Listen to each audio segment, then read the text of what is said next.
तथा एक एक कलश और टीका के माध्यम से हमें अपने आत्मा के स्वरूप को समझाया है।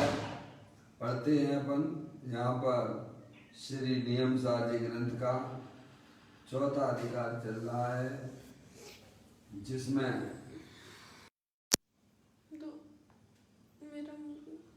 इस पर लगा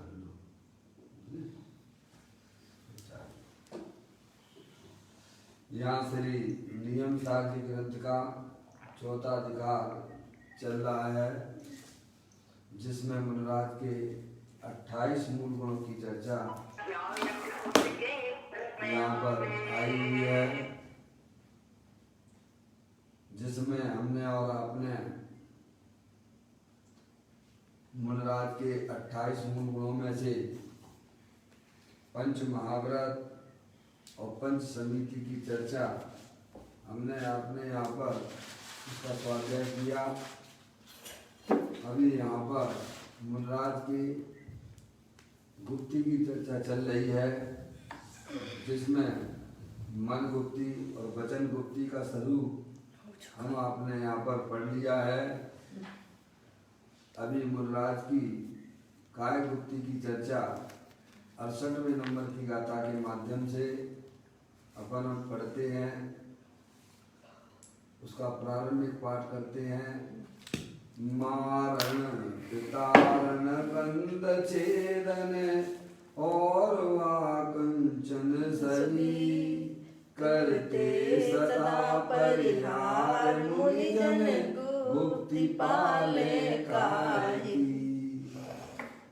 आचार्य कुंद देव कहते हैं, बंधन, छेदन, मारन, मार डालना, आकुंचन यानी संकोचना तथा प्रसारण यानी विस्तारना इत्यादि काय क्रियाओं की निर्वृत्ति को काय गुप्ती कहा है। यानी मुनिराज की पर्याय में बंधन, छेदन, मारन, आकुंचन और प्रसारण आदि इत्यादि काय की क्रिया संबंधित पाप के परिणाम नहीं होते हैं। इसीलिए उनकी पर्याय में जो स्वभाव होते हैं उन्हें वास्तव में व्यवहार से काय गुप्ती कहा गया है। इस प्रकार की क्रियाएं उनकी शरीर आदि की नहीं देखी जाती हैं, लेकिन अभी पूर्ण वितरागता की प्राप्ति उनकी पर्याय में अभी नहीं हुई है।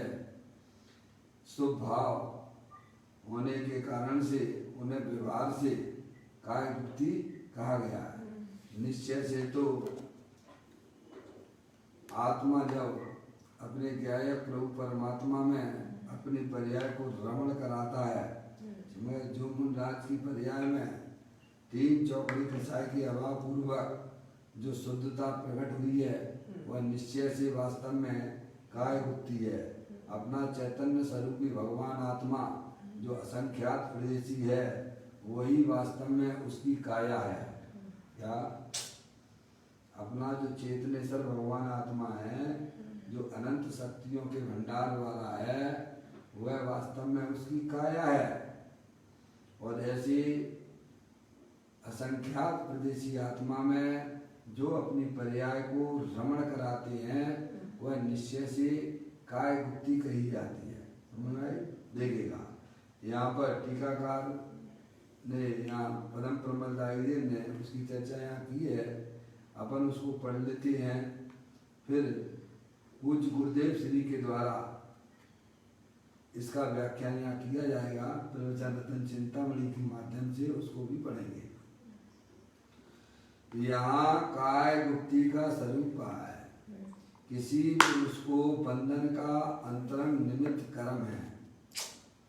बंधन का बहिरंग हेतु किसी का काया व्यापार है। छेदन का भी अंतरंग कारण कर्मोदय है। बहिरंग कारण प्रमत्त जीव की काय क्रिया है। मारण का भी अंतरंग हेतु आंतरिक निकट संबंध का आयु का क्षय है। बहिरंग कारण किसी की काया विकृति है। आकुंचन प्रसारण आदि का हेतु, संकोच विस्तार आदि के हेतुभूत समुद्र घात है। इन काय क्रियाओं की निर्वृत्ति वह काय गुप्ती है। यह मूल में पदम प्रबलदायी देव मुनिराज ने यहाँ पर इसकी टीका करते हुए इन शब्दों का उपयोग किया। अब देखिएगा इसी गाथा और टीका के ऊपर पूज्य गुरुदेव श्री ने जो इसका व्याख्यान किया है उसको अपन यहाँ पर अब अपन पढ़ते हैं। देखिए कल तक तो इतना हो गया था अपना, अब आगे की चर्चा अपन पढ़ते हैं।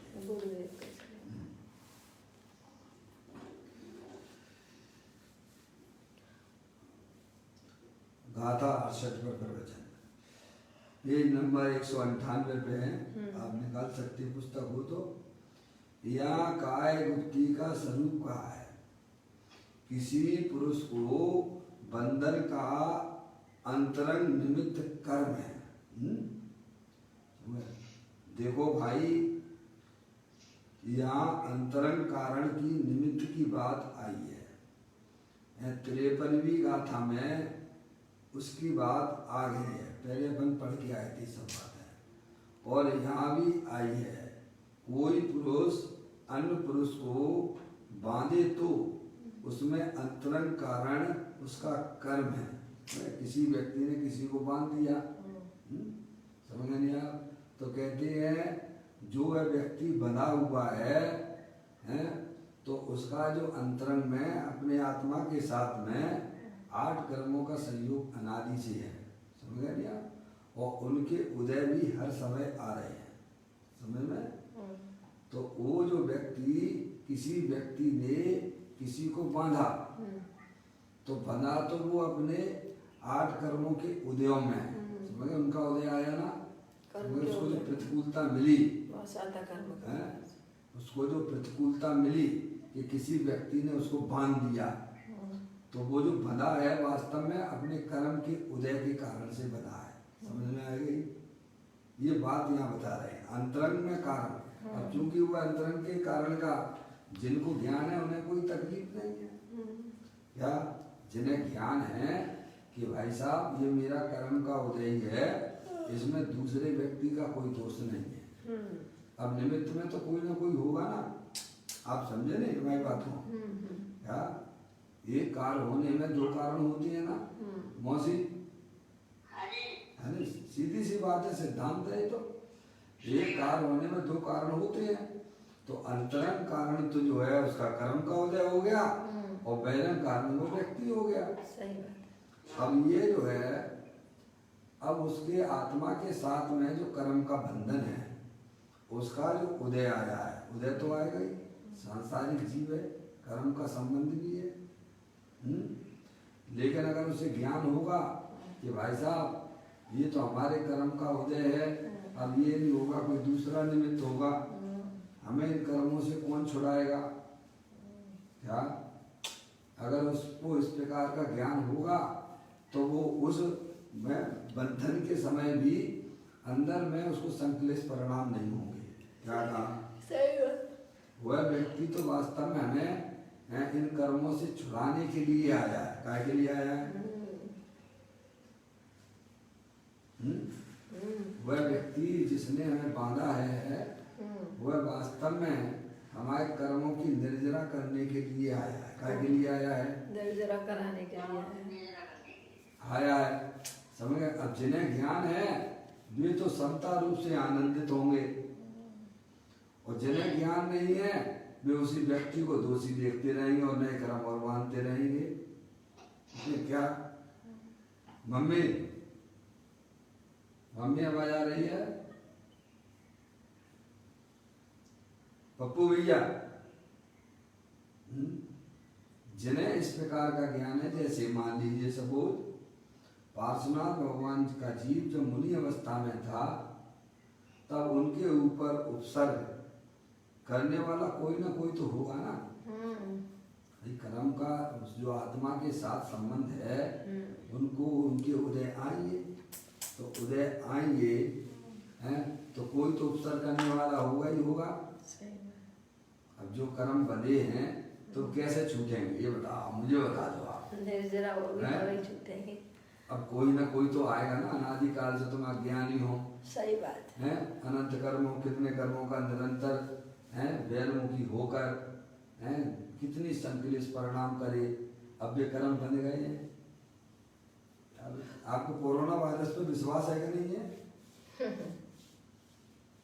अरे बोलो, कोरोना वायरस पे विश्वास है और हमारे आत्मा के साथ में कर्मों का बंधन है, इस पर विश्वास- उनके उदय आ रहे हैं, उस पर विश्वास है कि नहीं है? तो आपकी पर्याय में आकुलता रूप परिणाम नहीं होंगे फिर। पप्पू भैया, ज्ञानियों को अपने आत्मा के साथ में भी, अपने आत्मा का भी विश्वास है और आत्मा के साथ में कर्मों का जो बंधन है, समझ में आया भैया, उसका भी उसे विश्वास है और कर्म के जो उदय आ रहे हैं उनके ऊपर भी वैसे पूर्ण विश्वास है। क्या अज्ञानी जीवों को ना तो अपने आत्मा की खबर है, ना उन्हें कर्म के बंधन का पता है और ना उन्हें अपने कर्मों के उदयों का पता है। इसीलिए उनकी पर्याय में निरंतर आकुलता रूप परिणाम होते हैं। सही बात। देखो, ज्ञान और श्रद्धान का ऐसा सुमेल हुआ करता है। ज्ञान और श्रद्धान जहाँ पक्के होते हैं वहाँ पर्याय में फिर आकुलता रूप परिणाम नहीं होते हैं। जिनका ज्ञान और श्रद्धान पक्का नहीं है उनकी पर्याय में निरंतर आकुलता रूप परिणाम होती है और वे आत्मा नए नए कर्मों को बांधते चले जाते हैं। समझ में आया भैया?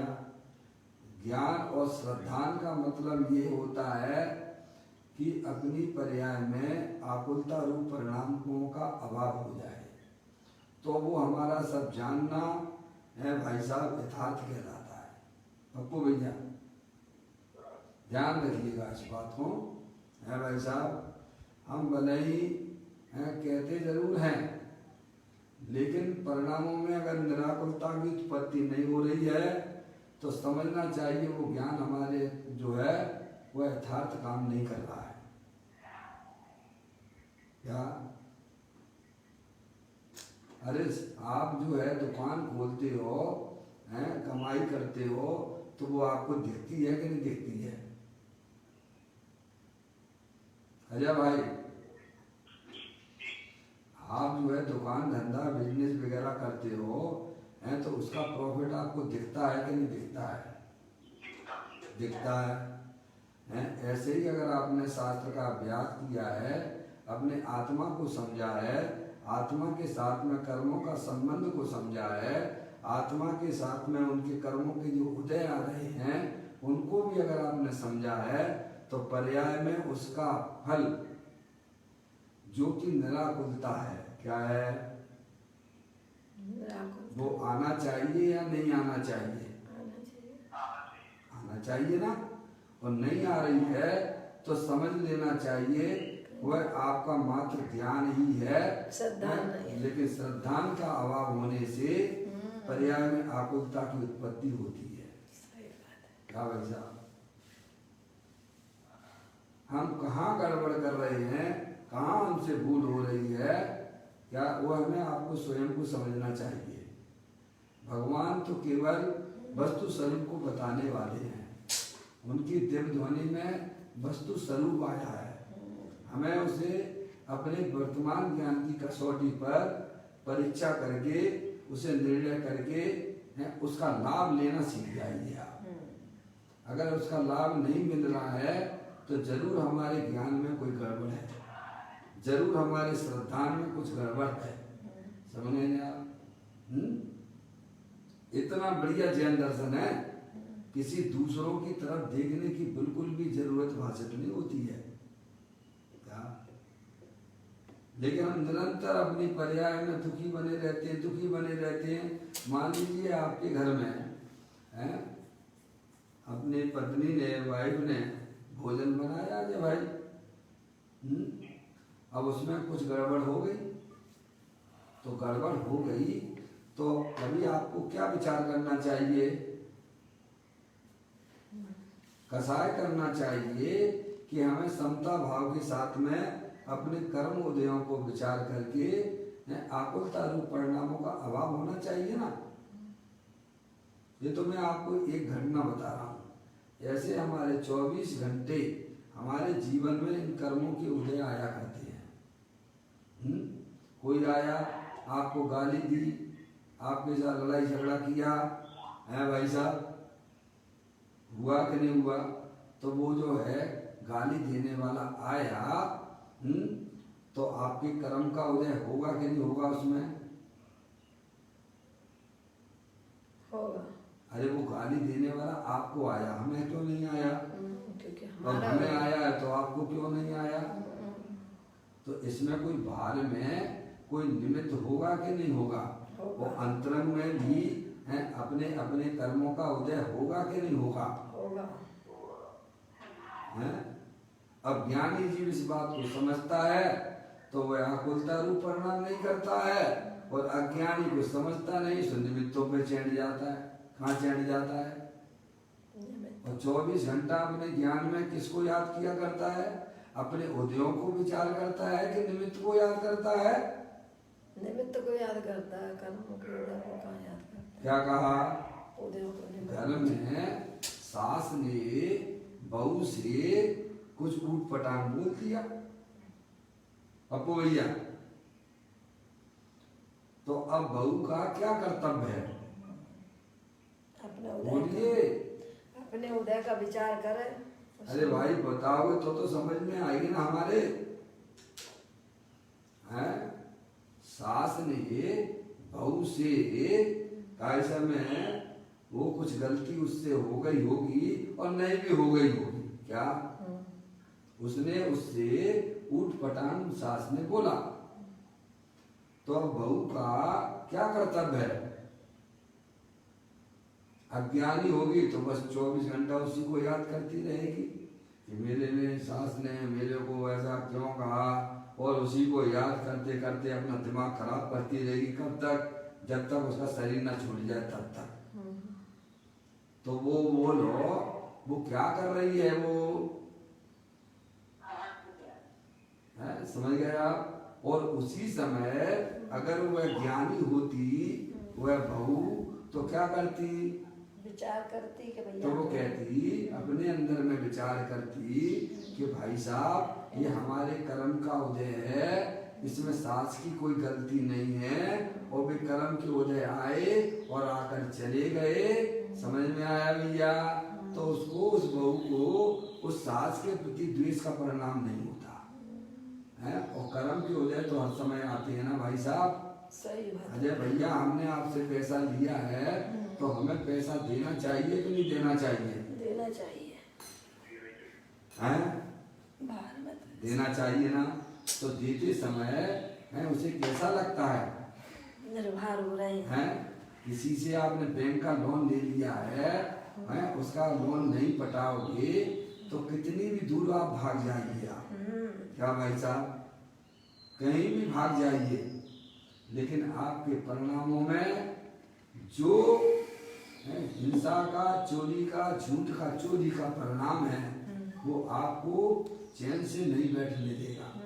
समझ में आ गया भाई साहब? सरल बनी रहेगी। आपको नियम से उसका पैसा उसे वापस करना चाहिए। समझ में आया भैया?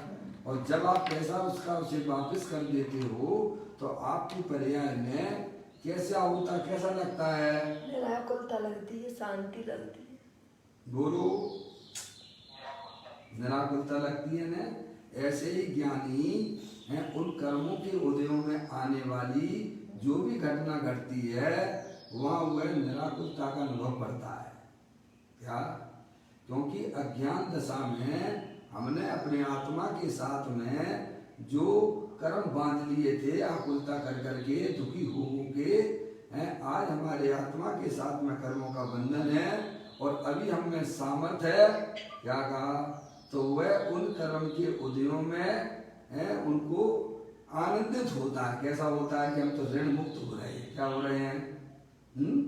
जैसे पार्श्वनाथ भगवान को मुनि अवस्था में जो कमट के द्वारा उपसर्ग किया गया था वे अपने आप को ऋण मुक्त रूप जैसे अनुभव करते थे। समझ में आया? सही, ज्ञान सही था ना। ये है ज्ञान और वैराग्य की संधि हुआ करती है। समझ में आया? हमारे परिणामों में अगर निराकुलता की उत्पत्ति नहीं आ रही है, बाहर में प्रतिकूलता होती चली जा रही है और हम दुखी हो रहे हैं, तो वो ज्ञान हमारे किसी काम का नहीं है। क्या कहा? सही बात। दान के बिना ज्ञान कोई काम नहीं। भले ही आप कितना भी शास्त्र पढ़ लीजिए, हैं उसके बक्कल के बक्कल उतार दीजिए। क्या कह रहा हूँ? नहीं आई सुन में? कितने भी आप दुनिया वालों को समझा दीजिए, आप बिल्कुल आगम के अनुसार ही समझा दीजिए, लेकिन आपके परिणामों में निराकुलता की उत्पत्ति नहीं है, तो समझ लेना चाहिए वो ज्ञान हमारा पूरा ज्ञान है। ज्ञानियों को उन कर्म के उदयों में, परिणामों में निराकुलता की उत्पत्ति होती है। अज्ञानियों को ना तो आत्मा का पता है, ना कर्मों का पता है, और ना उनके उदयों को पहचानता है। समझ में आया भैया? मौसी, ऐसी कोई बात है भाई जो हमें इस पर्याय में समझने लायक है?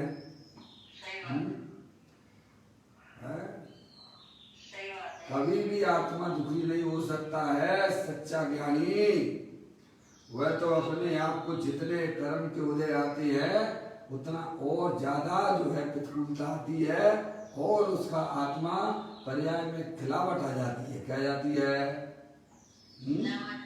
और खिलावट आती है। अज्ञानी की पहचान है कि वह पर्याय में और दुखी होता चला जाता है। जितनी जितनी उस पर प्रतिकूलता आती जाती है, वो मुरझाया जाता है, पर्याय में मुरझा जाता है। और ज्ञानी के जितने जितने और तीव्र पाप के उदय आते हैं, उसकी पर्याय में और खिलावट आ जाती है। ऐसी कोई बात है भाई साहब? तो यहाँ यह ज्ञान कराया जा रहा है, किसी पुरुष को यहाँ अंतरंग कारण की निमित्त की बात आई है।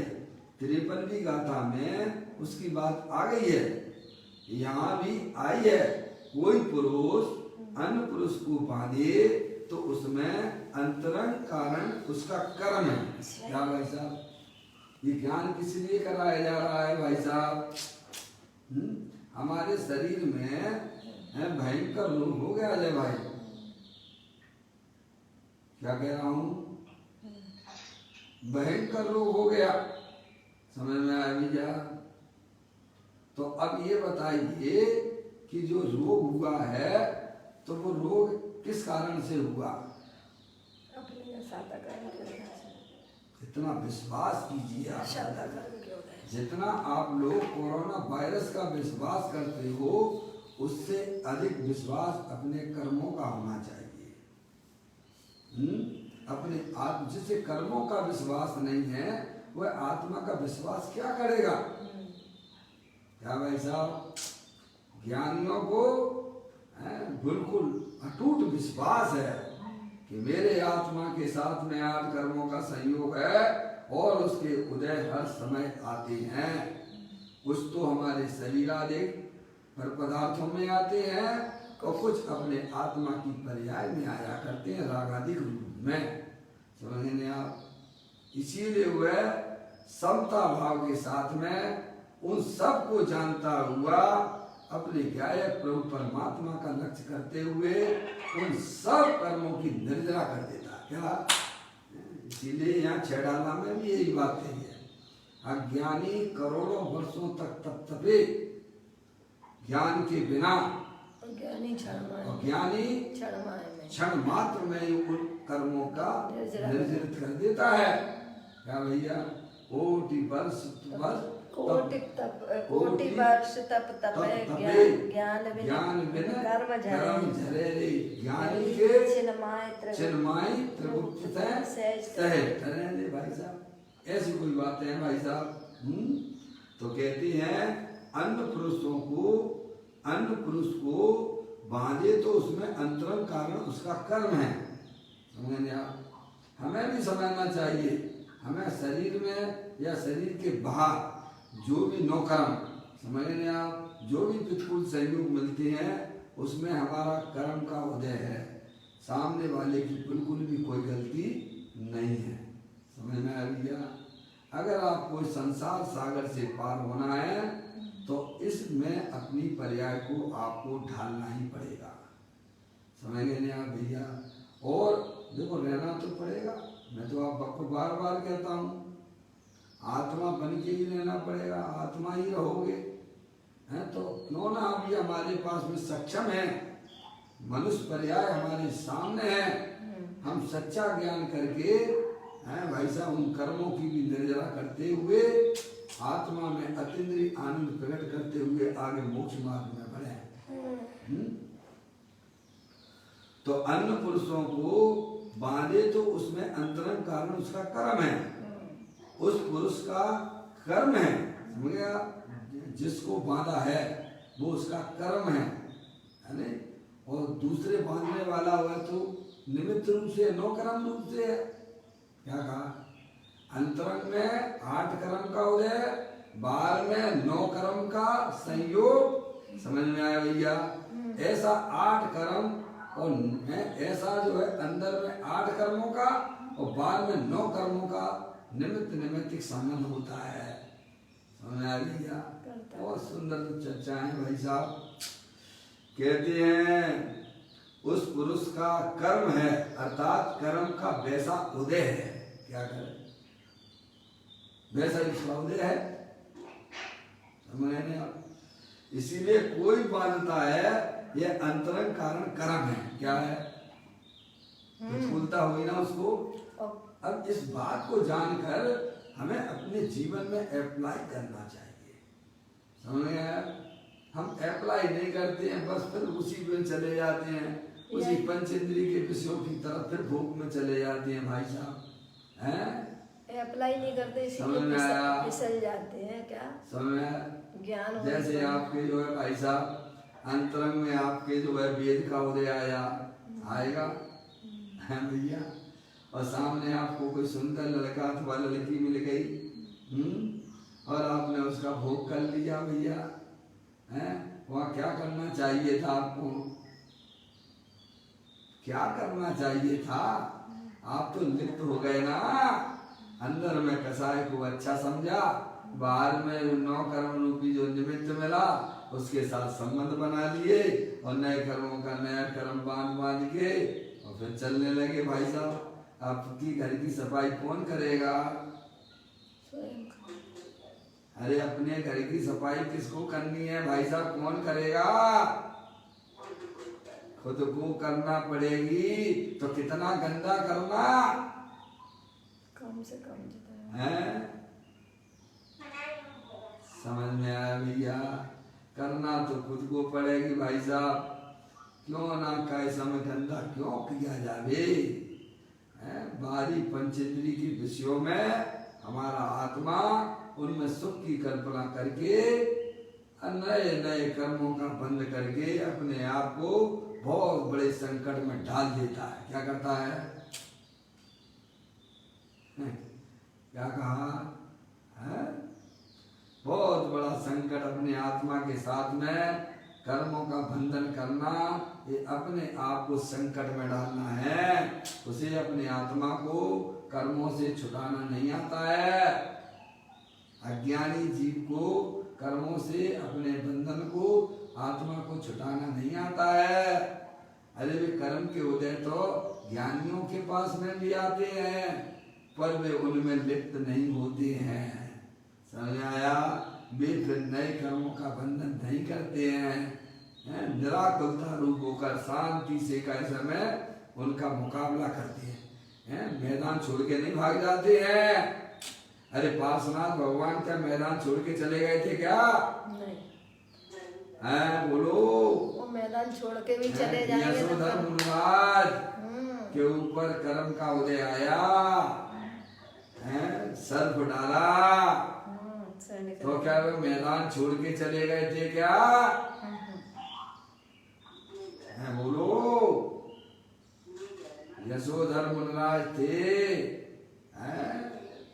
राजा ने उनके ऊपर मरा हुआ सर्प डाला था, 3 दिन तक उसी जगह बैठे रहे कि मैदान छोड़ दिया क्या उन्होंने? जो कमजोर हुआ करते हैं वे मैदान छोड़ के भागते हैं, जो वीर धीर गंभीर होते हैं वे कहते हैं आओ कर्मो, मैं खड़ा हुआ हूँ साक्षात, ये कर्म तू मुझे ठाट दिखाता है किसे, मैं खड़ा हूँ ना, मैं चेतने से भगवान आत्मा हूँ, वज्र की चट्टान के समान खड़ा हुआ हूँ। समझ में आया? वे धीर वीर गंभीर व्यक्ति हुआ करते हैं, वे मैदान कभी नहीं छोड़ते हैं। भाई साहब, ऐसे ही हमारे ज्ञानियों के जीवन में भाई साहब नाना प्रकार के कर्म के उदय आते हैं, पर वे परिणाम में आकुलता रूप परिणाम नहीं करते हैं। इसकी चर्चा 10 बजे चलने वाली है। समझ में आया भैया? देखो यहाँ कहते हैं अंतरंग कारण उसका कर्म है, उस पुरुष का कर्म है, अर्थात कर्म का वैसा उदय है, इसीलिए कोई बांधता है, अतः अंतरंग कारण कर्म है। समझ में आया? अब देखिएगा अगली चर्चा, बंधन का बहिरंग हेतु किसी का काय का व्यवहार है। ये मूल में लाइन जो है पदम ब्रह्मधारी देव महाराज की है। पूज्य गुरुदेव श्री उस लाइन पर अपना विचार व्यक्त कर रहे हैं। दूसरा पुरुष उसे बांधता है ना, इसीलिए दूसरे पुरुष का काय व्यापार बाह्य निमित्त है। क्या कहा? दूसरे पुरुष ने बांधा ना उसको, तो उसका शरीर है ना, उसका काय है ना, वो उसमें क्या है? निमित्त है। तो अंतरंग कारण उसका कर्म का उदय है जिसको बांधा है। बाहर व्यक्ति हो, कर्म का उदय नहीं हो तो वो बांध नहीं सकता। बाहर में वह 9 कर्म है। क्या है? जिसने बांधा है वह 9 कर्म रूप से आया है। और जो बंधा व्यक्ति है वह उसके 8 कर्मों में असाता कर्म का उदय है। क्या कहा?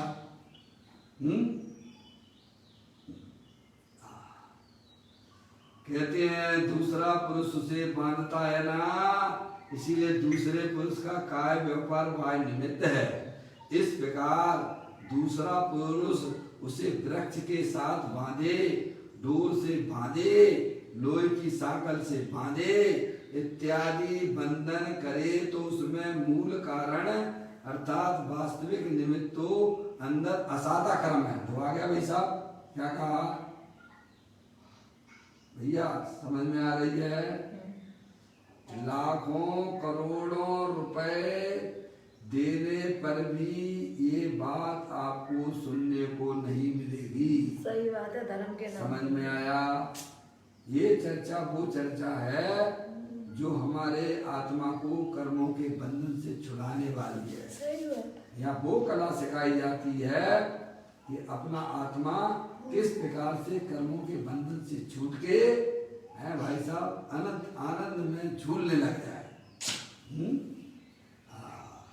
तो कहते हैं निमित्त तो अंदर असाता कर्म है, वह है, और बाह्य में निमित्त दूसरे काय का व्यापार है। इस प्रकार का व्यापार जो है ना मुनराज के नहीं होता है। समझ में आया भैया? ऐसे काम मुनराज नहीं करते। दूसरे को बांधते हैं क्या? नहीं। अरे बांधते हैं दूसरे को क्या? नहीं। उनके अंदर तो सभी जीवों के हित के हैं, सभी जीवों को हित रूप परिणाम है। उनको समझ नहीं आया भैया? सभी जीवों के प्रति करुणा का परिणाम है, इसीलिए वह करुणा का परिणाम हित रूप परिणाम होने से वह शुभ भाव रूप है? समझे? इसीलिए वह काय मुक्ति हो जाती है। क्या? ऐसे कार्य जो है पाप जनित मुनराज की क्रियाओं में नहीं देखे जाते हैं। ये सब पाप रूप परिणाम है, पाप रूप क्रियाएं हैं। देखिए अब देखिए कहते हैं तीसरा नंबर, छेदन का भी अंतरंग कारण कर्म का उदय है। परम प्रबंधाई देव मुन्ना चिट्ठी का पड़ी जा रही है। अन्य कोई उसे छेदे, शरीर के टुकड़े करे, कान अथवा नाक आदि काट दे, उसमें अंतरंग कारण निमित्त कर्म उदय है, असाता का उदय है। क्या है? नार की जीभ है, सम्यक दृष्टि जीभ है, वहाँ तो शरीर के टुकड़े टुकड़े कर देती हैं। सम्यक दृष्टि जीभ के भी क्या कहा? सम्यक दृष्टि जीव के भी, क्या उसका भी तो कर्म का उदय है, क्योंकि उसने भी तो किया होगा ना पहले। तब तो अज्ञान दशा में क्या नहीं हुआ हमारे आत्मा के साथ में, बोलिए भाई साहब। अज्ञान अवस्था में हमने और आपने क्या नहीं किया होगा, अनादिकाल से होना है भैया है। हमने ऐसे ऐसे कर्म बांध दिए हैं, तो भाई साहब अब देना पड़ेगा कि नहीं देना पड़ेगा? लेते जाओ लेते जाओ लेते जाओ, पैसा सबका लेते जाओ, देव नहीं हुआ है तो क्या होगा? फांसी लगाना पड़ेगी, और क्या होगा? ऐसे लोग नहीं है, लेते ही चले आते, लेते ही चले आते हैं, और फिर बाद में उनकी जो है खाए पी लिया, मस्ती हो गई भैया, है समझ गए यार। फिर फांसी लगा लेते, और फिर क्या दिखता है उन्हें? बस अब क्या करें? अब क्या करें? हमारी इज्जत का क्या होगा, हमारा क्या होगा, हमारे बच्चों का क्या होगा? तो सिर्फ एक ही रास्ता दिखाई देता है, छुट्टी, बस फांसी लगा। पप्पू भैया, पप्पू भैया, फिर एक ही रास्ता दिखाई देता है, क्या? फांसी लगा छुट्टी है। कर्म तो उसे जानता ही नहीं है, आत्मा का तो पता ही नहीं है, आत्मा का पता और फांसी लगा सकता है क्या? है समझ में आया भैया? ना तो उसे आत्मा का पता, ना अपने कर्मों का पता, और ना वह उदयों को पहचानता है। तो अब उसे तो वही दिखाई देता है भाई साहब, न रहेगा बांस न बजेगी बांसुरी, है भाई साहब। अपन तो जो है भाई तुम खत्म कर लो अपने आप को। अरे मूर्ख, तूने कितना बड़ा अपने साथ अन्याय किया है, कितना बड़ा अपराध तू अपने साथ कर रहा है, तुझे ये पता नहीं है, दो समय के बाद तो तू जो है तिर्यंच गति का कीड़ा बन जाएगा। क्या बन जाएगा? जो इस प्रकार के अपने आत्मा के साथ में जो इस प्रकार का बर्ताव करता है, वह नियम से वह तिर्यंच गति में जाता है। दो इंद्रिय आदि पर्याय में वह चला जाता है। अगर तिरस पर्याय शेष बची हो तो, नहीं तो निगोद में जाता है। कहाँ जाता है? सही बात है। कितना घातक परिणाम उसने अपने जीवन में उठा लिया, जिसे उसे खबर नहीं है। अरे बाहर में कोई प्रतिकूलता आ गई है तो हर चीज का समाधान किया जा सकता है। अपने इष्ट मित्रों को बताते, अपने परिवार वालों को बताते हैं, तो ये शेयर करते ना, तो आपके मन का बोझ ढीला हो जाता। क्या वो तो किया नहीं है, पता चल गए पता नहीं कौन सी बात में भाई साहब, हैं, और अपने आत्मा को दूसरा समय है, दो समय में आँख की पलक ऊपर से नीचे तक आती है, तब तक असंख्यात समय हो जाते हैं। 2-3 समय में तो वह आत्मा दूसरा शरीर प्राप्त कर लेता है। इसीलिए आत्मार्थियों को इस प्रकार कभी सोचना भी नहीं चाहिए जीवन में। कदम उठाने की बात तो बहुत दूर की बात हो गई है। अगर अंदर में विचार भी आ जाए तो अपने परिवार वालों के साथ में शेयर करना, अपने मित्रों के साथ में शेयर करना। क्या भाई साहब? नहीं तो प्रभु के पास चले जाना, भगवान की भक्ति में अपना मन लगाना। जो होगा सो देखा जाएगा भाई साहब, हैं। अब हम तो कैसे उसमें अब क्या कर सकते हैं? अज्ञानता में कदम उठा लिया है, हो गया है। इसीलिए ज्ञानी समता भाव के साथ में उन कर्मों को निर्जरित करता रहता है, परिणामों में आकुलता रूप परिणाम नहीं करता है। वह जानता है कि हमारे पूर्व कर्म का उदय अभी आया है भाई साहब, निकल जाएगा। अरे आंधी तूफान है, कितने समय तक आते हैं भाई साहब? थोड़े समय के लिए आते हैं। आंधी तूफान कितना समय के लिए आता है? क्या वह बना ही रहता है? क्या वो सहयोग में हमेशा बना ही रहेगा आपके साथ में? क्या नहीं। थोड़ा आप क्षमता रखिए, वह आंधी तूफान तो निकल जाएगा। ऐसे ही हमारे आत्मा की पर्याय में है भाई साहब, हमारे संयोगों में जो भी तीव्र अंदर में आकुलता रूप परिणाम भी हो रहे हो तो सम्यक वेद ज्ञान के द्वारा उन्हें भाई साहब खत्म किया जा सकता है। बाद में आने वाले कैसे भी प्रतिकूल उदय हों, नौ कर्म वाले हैं, वे हमेशा हमारे साथ में नहीं रहने वाले हैं। ऐसा जिसकी पर्याय में सम्यक वेद ज्ञान की उत्पत्ति होती है, वह जीव उन कर्मों को बंधन से छुड़ाना जानता है। अज्ञानी जीवों को अपने आत्मा को जानना चाहिए।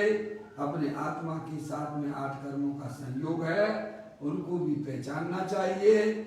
तो आप देखिए शास्त्र स्वाध्याय का मतलब क्या है? भैया ये बताओ, शास्त्र स्वाध्याय का मतलब ये है कि अपनी आत्मा में निराकुलता की उत्पत्ति हो। क्या भाई साहब? तो वह हमारा स्वाध्याय हमारे लिए लाभकारी है। समझ में आएगा? देखिएगा यहाँ पर 8 कर्मों की 9 कर्मों की चर्चा आई।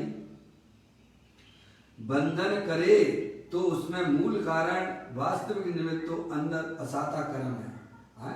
शरीर में रोग हो गया, डायबिटीज हो गई, ब्लड प्रेशर बढ़ गया, समझ में आ गया, बुखार आदि आ गया, तो किसके कारण से आता भाई साहब? असाता कर्म के वजह से। मूल में अपने पूर्व में बांधेगा। ऐसे आ रहा है ये, हमारे शरीर में डायबिटीज बढ़ गया, हमारे शरीर में ब्लड प्रेशर बढ़ गया। डॉक्टर साहब है लाइन पर? अजय भाई डॉक्टर साहब है क्या? डॉक्टर साहब, हमारे शरीर में रोग हो गया, हो गया ना, डायबिटीज का लेवल बढ़ गया, ब्लड प्रेशर का भी लेवल बढ़ गया है भाई साहब। तो वो किसका कारण है? ज्ञानी जानता है। ये अभी असाता कर्म का उदय है। क्या है? मैंने जो असाता कर्म का उदय है। ये प्रतिकूलता जो शरीर में आई है वो हमारे असाता कर्म का उदय है। अच्छा, वो कब तक रहेगी? जब तक वहाँ रहना होगा, जब तक रहेगा तब तक रहेगी। क्या मैं डॉक्टर की दवाई के द्वारा भी ठीक नहीं होगी।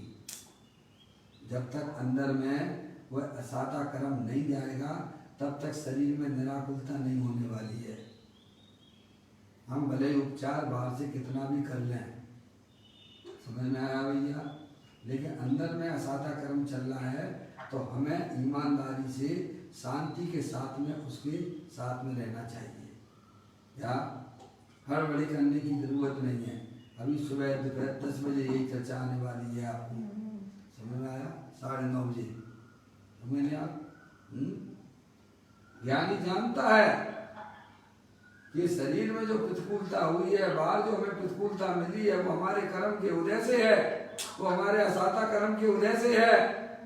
और हमें असाता कर्म से छुट्टी प्राप्त करनी है तो परिणामों में निराकुलता रखिए। आकुलता रूप परिणाम कभी नहीं होने दीजिए। क्या कहा भाई साहब? तो आपको उससे निजात मिल जाएगी। क्या मिल जाएगा? यही विधि, छुट्टी मिल जाएगी। और ज्ञानियों ने अपने जीवन में यही काम किया है। हमारे इतने मुलराज हैं, उनके ऊपर इतने इतने उपसर्ग आए हैं। 700 मुलराजों के ऊपर अग्नि जला दी गई है। समझ आया भैया? पर उन्होंने क्या उपाय किया? उनके ज्ञान की पर्याय में क्या चल रहा था उस समय? समझ गए ना? 5 पांडव थे, मुनि अवस्था में थे। उनके पाप के वजह से बाहर में निमित्त इस प्रकार का मिला, लेकिन उन्होंने क्या किया? शरीर में रोग हुआ। सनत कुमार मुनराज के 700 वर्ष तक शरीर में रोग रहा। वो लोगों ने कौन सी दवाई खाई आपकी? बताइए आप। तो दुखी रहते थे क्या? जबकि उनके पास में स्वयं रिद्धि भी थी। अगर वे चाहते तो काया के ऊपर थूक देते तो कंचन जैसा हो जाता, पर उसका भी उपयोग नहीं किया। क्या कहा भाई साहब? नहीं आई समझ में? उन सनत कुमार मुनराज के पास में ऐसी रिद्धियां उनको प्राप्त हो गई थी, फिर भी वह 700 वर्ष तक उस कोढ़ रूपी शरीर के साथ में रहे। बाहर से उनकी परीक्षा करने के लिए देव भी आए थे भैया, उनकी श्रद्धा की परीक्षा करने के लिए आए थे। 2 बार परीक्षा ली है उनकी, जब वे राजकुमार थे तब भी, और जब वे मुनि हुए तब भी देवगति से देव उनकी परीक्षा करने के लिए आए। उन्होंने कहा, देव कहता था कि मैं तो सब रोगों का दवाई दे सकता हूँ, सब रोग ठीक कर सकता हूँ। समझ आया? मुनराज से बोला, महाराज आपको ये रोग हो गया ना, मैं ये दवाई मेरे पास में है इसकी। तो मुनराज ने कहा, भाई साहब रोग तो मुझे है, मेरी पर्याय में जो रागादिक परिणाम होते हैं, मेरा जो जन्म मरण हो रहा है, इसकी दवाई तुम दे दो मेरे को। महाराज ये तो आपके पास नहीं है, इसका इलाज तो आप ही कर सकते हो। बोलो, कहा कि नहीं कहा? हमें लगता है लोग, हमारी आत्मा में रागादिक परिणाम उत्पन्न हो रहे हैं, हमें जन्म मरण का रोग लगता है क्या? ज्ञानियों को लगता है। वे शरीर के रोग को अपना रोग नहीं मानते हैं, वो तो जानते हैं शरीर तो मेरे आत्मा से अत्यंत भिन्न है, और शरीर में जो रोग आया है वो अपने असाता कर्म के उदय से आया है। और जब तक हमारे आत्मा के साथ में असाता कर्म का उदय रहेगा तब तक वह शरीर ऐसा ही रहेगा। क्या नाम समझ में आया भैया? और उसमें भी हमेशा परिवर्तन हुआ करता है, कभी साता कभी असाता, कभी साता कभी असाता। इन चीजों को हम पहचान ही नहीं पाते हैं, उस बैरूपिया के रंग को पहचान ही नहीं पाते हैं। समझ में आया भैया? साता हो जाती है तो फिर पंचेंद्रिय के विषयों की तरफ भागने लग जाते हो, असाता हो जाती है तो उसको लेके रोने लग जाते हो। हैं भाई साहब? ऐसे ऐसे लोगों को हमने देखा है पप्पू भैया, ऐसे ऐसे लोगों को मैंने देखा है, जब उनके शरीर में भयंकर रोग हो जाता है, 4-4, 6-6 महीने तक वहां पड़े रहते हैं पलंग के ऊपर, और फिर कहते हैं कि भाई साहब अगर हमारा शरीर सही हो जाए ना तो भाई साहब फिर मैं अपनी आत्मा का कल्याण करूंगा। क्या करूंगा? और जहां कर्मों ने वहां पलटी मारी, साता कर्म का उदय आया, और फिर वह वहीं भागने लग जाता है जो अनादि काल से कुटेव पड़ी हुई थी पंचेंद्रिय के विषयों में। क्या भाई साहब? समझ में आया भैया? ज्ञानी हर जगह अपनी समता भाव रखता है, चाहे वह शरीर में असाता कर्म का उदय आ जाए और चाहे वह शरीर उसका भैया बिल्कुल स्वस्थ क्यों ना हो। देखो हमारे महापुरुषों का तीर्थंकर के तो ज्ञानी थे ना, 3 ज्ञान के धारी थे ना, सम्य दृष्टि जीव था ना, उनके शरीर में तो रोग होने का प्रश्न ही नहीं। वज्र सब नारायण सेन था, है भाई साहब? उनके शरीर की ताकत भी इतनी मजबूत है कि देव गति के सारे देव भी आ जाए तो भी उनकी उंगली टेढ़ी को सीधी नहीं कर सकते हैं। ऐसे उनके शरीर का बल हुआ करता है। और बाहर में संयोगों में है भाई साहब, पैसे की तो क्या बात करना। अरे भाई साहब, अनिल अंबानी और जो है मुकेश अंबानी जैसे उनके नौकर होते थे, क्या कह रहे हैं भाई साहब? ऐसा उनका पुण्य का उदय बाहर में होता था, तब भी वह जीव है भाई साहब, जो संसार विषय सुख होता तीर्थंकर क्यों त्यागे, काय कौन से साधन करते संयम से चित लागे।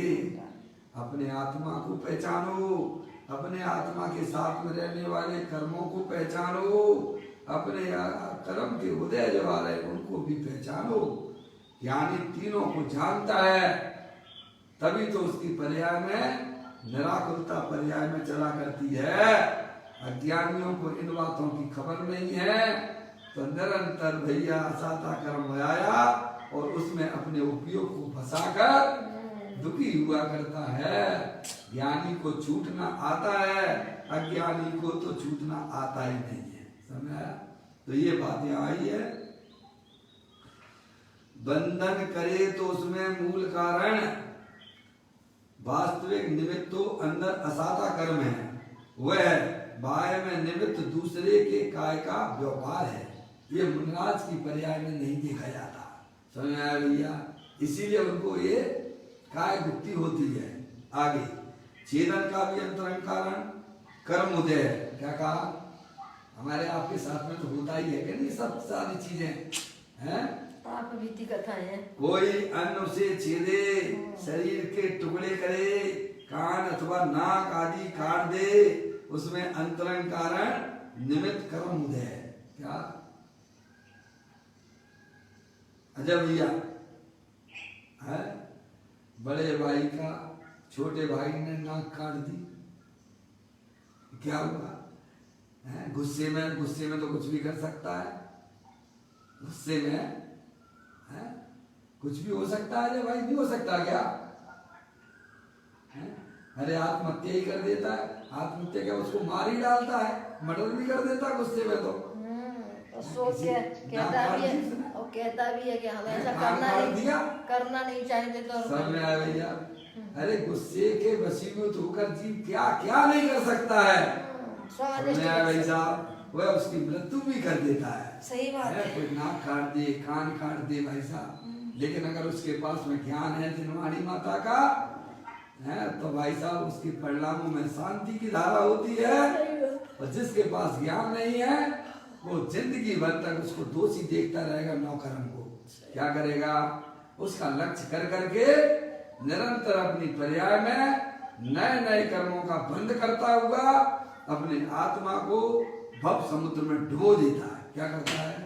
उसे अपने आत्मा को इस भव संसार से निकालने की कला उसे नहीं आती है, ज्ञानियों को आती है। समझ आया भैया? तो इस प्रकार कहते हैं कोई अन्न से छेदे, शरीर के टुकड़े करे, कान तथा नाक आदि काट दे, उसे अंतरंग कारण निमित्त कर्म उदय है, असाता का उदय है। चौथी बात, बहिरंग कारण प्रमत्त जीव की काय क्रिया है। ये सब मूल लाइन आपको पदम प्रबंधारी देव मुनिराज की पढ़ी जा रही है। लोग बहुत आक्षेप करते हैं कि भाई साहब आप आचार्यों के ग्रंथ पढ़ा करो। भाई साहब मैं आचार्यों के ग्रंथ पढ़ता हूँ। समझ में आया? भाषा देखो, प्रमत्त जीव की काय क्रिया है। प्रमत्त जीव की काय क्रिया पहले गुण स्थान से छठवें गुण स्थान तक है प्रमत्त दशा कही गई है। समझ में आया? सातवें से तो मुनिराज अपनी आत्मा में लीन रहती है। कहते हैं प्रमत्त जीव की काय क्रिया बहिरंग कारण है।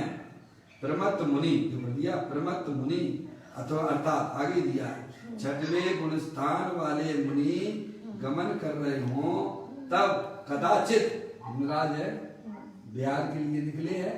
छठवें गुण स्थान में ही निकलते हैं। और छठवें गुण स्थान में ही उनका होता है। छठवें गुण स्थान में उपसर्ग होता है, समझ लिया? सातवें गुण स्थान में उपसर्ग नहीं होता है। जब यशोधर मुनिराज ध्यान में बैठे हुए थे, सामायिक में बैठे हुए थे, तब उनको ज्ञान हो गया था जब उनके ऊपर सर्प डाला था। क्या छठवां गुण स्थान था। जब भी उपसर्ग का काल होगा तो वहां पर छठवां गुण स्थान होगा मुनिराज की पर्याय में। समझ गया? सातवें गुण स्थान में तो वे उपसर्ग होता नहीं है, भले वो सातवें गुण स्थान में चले, उनकी पर्याय जो है ना छठवें सातवें गुण स्थान में झूलती रहती है ना। साकम में आता है ना भाई साहब, झूला झूलते हैं। तो कहते हैं छठवें गुण स्थान वाले मुनि गमन कर रहे हों। देखो गमन करते हुए भी है छठवां सातवां गुण स्थान चलता रहता है। ऐसा नहीं गमन कर रहे हैं साहब सुबह से शाम तक चल रहे तो मुन्ना छठवें गुण स्थान में है क्या? अरे वे तो क्षण क्षण में सातवां गुण स्थान प्राप्त कर जाते हैं। समझ में आया भैया? चार हाथ जमीन को सुधी हुई जमीन को सोते हुए चलते हैं। समझ में आया? अब आगे की सुनो। छठवें गुण स्थान वाले मुनि गमन कर रहे हों तब कदाचित किसी जीव का घात हो जाए, कोई जीव आके एकदम उड़ के वहां पर आ जाए और मुनिराज का पैर वहां रख जाए, समझ गए? तो प्रमत्त दशा कहलाती है। क्या भाई साहब समझ में आया? ऐसा हो जाता है कि नहीं हो जाता है? हो जाता है। आप थाली में भोजन कर रहे हो है भाई साहब, वहाँ कुछ भी दिखाई नहीं देता है, कोई पीड़ा की गिर पड़ता है क्या भाई साहब? ऐसे ही मुनिराज जो है छठवें गुणस्थान वाले मुनि गमन कर रहे हो, तब कदाचित किसी जीव का घात हो जाए। समय वो जीव आके वो सोच के चल रहे थे, उस समय नहीं था, पैर रखते हुए जीव वहां गया और वह मृत्यु को प्राप्त हो जाता है। तो उनकी काय क्रिया छेदन में बाह्य निमित्त कही जाती है। क्या कही जाएगी?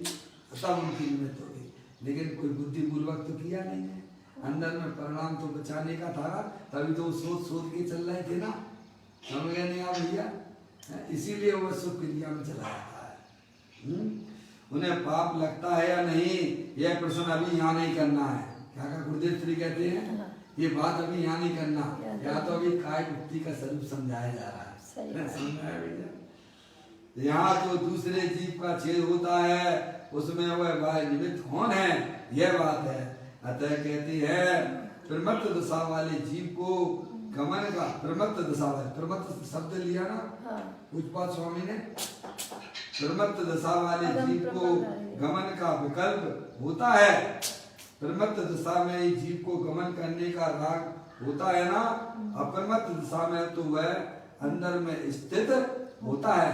इसीलिए पहले गुण स्थान से प्रमत्त गुण स्थान तक उसकी काया का व्यापार छेदन बाह्य निमित्त होता है। समझ गए आप? ऐसे जीवों की भी मुनिराज के बुद्धिपूर्वक नहीं, अबुद्धिपूर्वक है, ऐसे जीवों का भी छेदन आदि हो जाता है। समझ में आया भैया? अब कहते हैं मारण का भी अंतरंग हेतु आंतरिक निकट संबंध का आयु का क्षय है। समझ गए नहीं आप? मरण का अंतरंग हेतु अंदर में आयुष का क्षय है। समझ नहीं आप? क्या किसी व्यक्ति ने किसी को मारा तो उसका आयु क्रम खत्म हो गया, क्या हो गया? सही बात है, मूल में तो आयु क्रम का क्षय हुआ है। और कोई बहुत से ऐसे होते हैं व्यक्ति को मारना भी चाहते हैं लेकिन वो मरता भी नहीं है, बच जाता है, गोली भी लग गई है तो भी नहीं मरता है। तो भैया ऐसे देखे जाते हैं कि नहीं निमित्त भार में है। कोई व्यक्ति किसी को मारना चाहता है लेकिन वह मरता भी नहीं है, तो क्यों नहीं मरता है? क्योंकि अभी उसकी आत्मा के साथ में आयु क्रम शेष है। मूल में तो अंतरंग में आयु क्रम है। किसी का कोई मारना भी नहीं चाहता तो भी मर जाता है।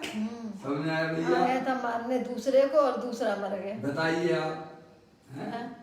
तो कहते हैं मारण का भी अंतरंग हेतु आंतरिक निकट संबंध का, निकट संबंध है, आंतरिक निकट, अपने सबसे निकट कोई है तो अपने साथ में अपने कर्म है। समझ आया भैया?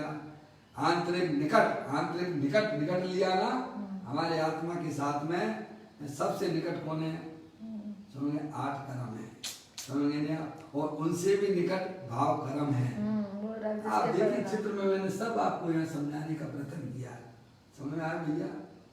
शुद्धात्मा के चित्र में सब मैंने स्पष्ट यहाँ लिखा है। ये शरीर 9 कर्म है और ये काला कर्म का द्रव कर्म है जो 8 कर्म है। और फिर इनके निकट में देखिएगा आत्मा के निकट में भाव कर्म है। ये मूल आदेश के परिणाम है। शरीर तो इससे अत्यंत भिन्न है। शरीर तो शुद्धात्मा व्हाइट कलर का उससे अत्यंत भिन्न है। 8 कर्म भी उनसे दूर है, इनसे भाव कर्म से। मौजी सबसे निकट अगर कर्मों का कोई संबंध है आत्मा के साथ तो भाव कर्मों का है, फिर उसके बाद 8 कर्मों का है और फिर उसके बाद शरीर 9 कर्म का है। समझ में आया भैया? तो यहाँ निकट की बात की गई है। मारण का भी अंतरंग में हेतु आंतरिक निकट संबंध का आयु का है, आयु क्षय का है। मरण का अंतरंग हेतु है, अंदर में आयुष का क्षय है। आयुष पूर्ण होने पर मरण हो जाता है। इसके अतिरिक्त बाह्य कारण से कोई मार सके ऐसा नहीं है। समझ गए नहीं आप? अब ये बातें अगर अपने ज्ञान में हो हैं तो हम किसी को दोषी रूप से नहीं देख सकते। समझ में आया भैया? उसी समय वह उसका सब समाधान हो जाता है। ज्ञान सब समाधान कारक हुआ करता है। ज्ञान उलझाने वाला नहीं होता है। उलझाने वाली तो हमारी अज्ञानता है। क्या है? ज्ञान हमेशा समाधान कारक होता है और अज्ञानता हमेशा उलझाने का काम करती है। क्या भाई साहब? सही बात है? हाँ। सही आप सच्चा ज्ञान कीजिए तो आपकी पर्याय में ना निराकुलता की उत्पत्ति हो। ज्ञानी कहते तुम हमारे पास चले आना। क्या कहा भाई साहब? अब ये बात अपनी आई। अब अंतिम चर्चाएं चल रही हैं। फिर कहते हैं बहिरंग कारण किसी की काय विकृति है। बहिरंग कारण किसी की काय विकृति है। काया का व्यापार निमित्त होने पर कोई मर जाए तो काया का व्यापार बाह्य निमित्त है। आयुष पूर्ण होता है वह अंतरंग कारण निमित्त है। समझे? आयु कर्म है ना? बोलो 8 कर्मों में है कि नहीं है आपके पास में? 8 कर्मों के नाम बताइए। ज्ञानावर्णी, दर्शनावर्णी, मोहिनी, अंतराय, आयु। आयु आ गया ना? आयु, नाम, गोत्र और वेदनी। अब इनका नाम याद करो भाई साहब, उनके काल को याद करिएगा। पढ़िए आप मोक्ष मार्ग प्रकाशक पढ़िएगा, आपको सारा ज्ञान इतना अच्छा हो जाएगा। आपके पर्याय में खिलावट आ जाएगी। क्या आ जाएगी भाई साहब? अभी तो अज्ञानता में दबा दबा सा घूमता फिरता है भाई साहब, नए नए कर्मों का बंद करता रहता है। कहते हैं काय का व्यापार निमित्त होने पर कोई मर जाए तो काया का व्यापार बाह्य निमित्त है। आयुष पूर्ण होता है वह अंतरंग कारण निमित्त है और वह काय का व्यापार वह बाह्य निमित्त है।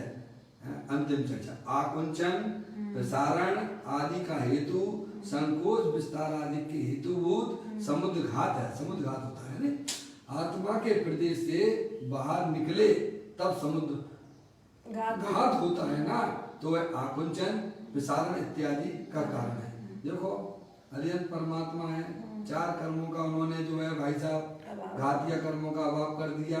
अभी उनके आत्मा के साथ में 4 कर्मों का संयोग शेष बचा है कि नहीं बचा है? बचा है। बोलो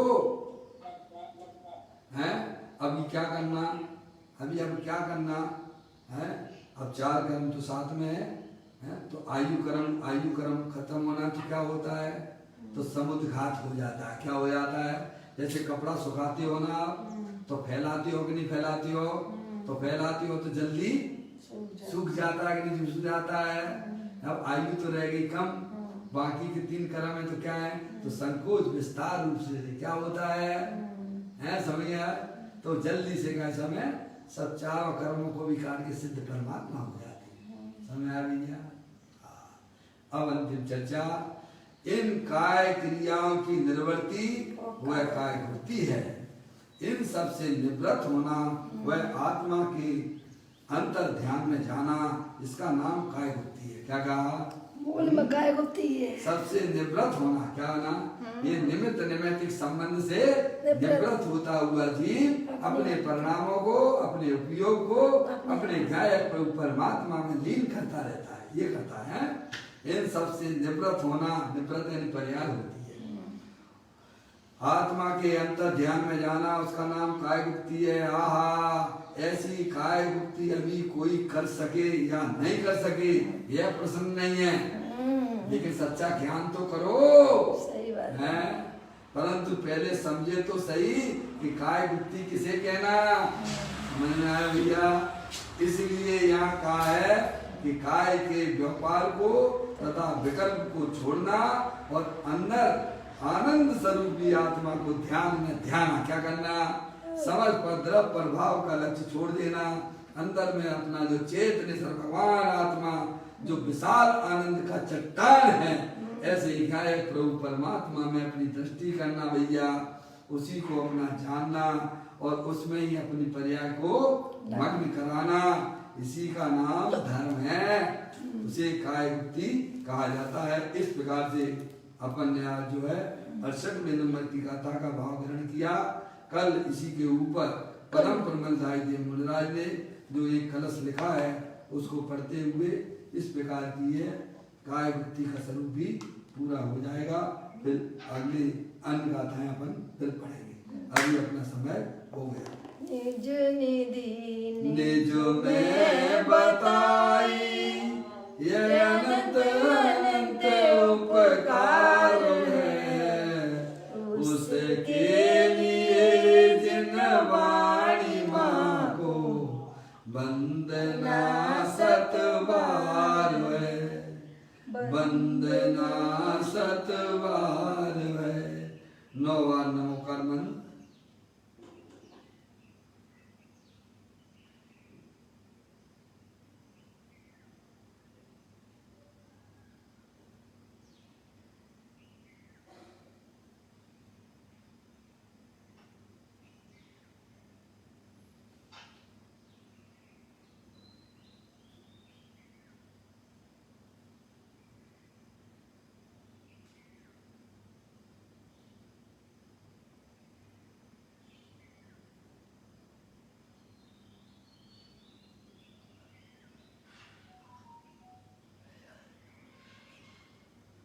बोलो द्वादशांग जनवाणी माता की जय। महाजन धर्म की जय।